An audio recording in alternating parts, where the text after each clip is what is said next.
One hazy Saturday dusk, Tentelow, thinking maybe that people were giving him funny looks, spotted a flower vendor and bought some blue flowers, but he didn't know what they were called. Primroses, maybe. The flowers added a leafy allergy to Tentelow's already confused way of thinking, in spite of the fact he gave them away to his sometimes girlfriend, and so merited a walk down to the beach. But then, next day, with the allergy going strong, Tentelow was walking around in his flat, amazed at all the little projects. There was a torn-up piece of paper in the loo, and a candy bar wrapper settled on the drain in the sink.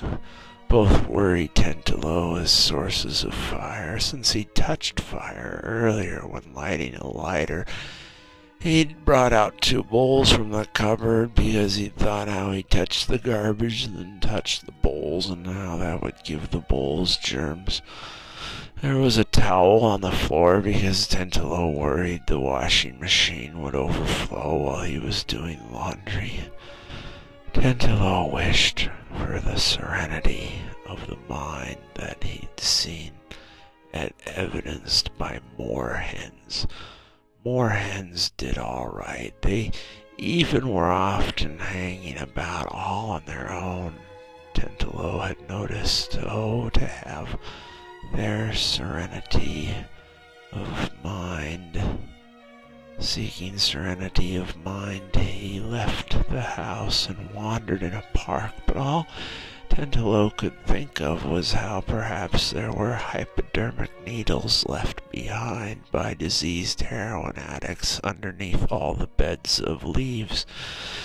Tentelow thought it might be safer to walk in the streets due on street sweepers, but then he became very sad upon espying a trash can that had been hit by a car. Tentelow was immediately fixated and concerned. Had someone been hurt in the fender bender? Was someone now worried about the damage they had done? They were perhaps caught on the CCTV. There had been loads of such cameras in London, so what if they meant to report themselves to the city and then forgot until the city came after them? What if they now owed hundreds of pounds in damages and fines? What if some poor bastard who cleaned up the streets was now responsible for fixing the trash can, except the fellow was afraid of power tools?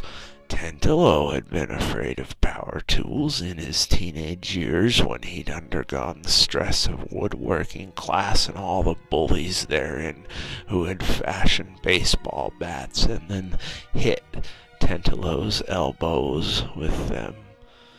Tentelow had been afraid of a polisher and metal shop, and had kept snagging his ring-like creation on the polisher and watching it get whipped away.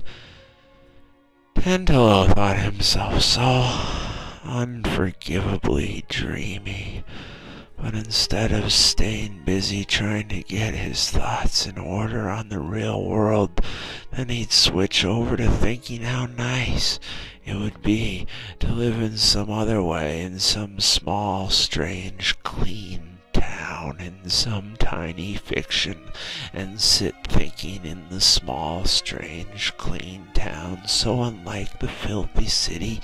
Yes, Tentelow could sit thinking on the bench in the common of the small, strange, clean town, until Tentelow had untangled all his thoughts and gotten his mind moving ever so slowly and quietly again, so that his precious time could move slowly and quietly as well.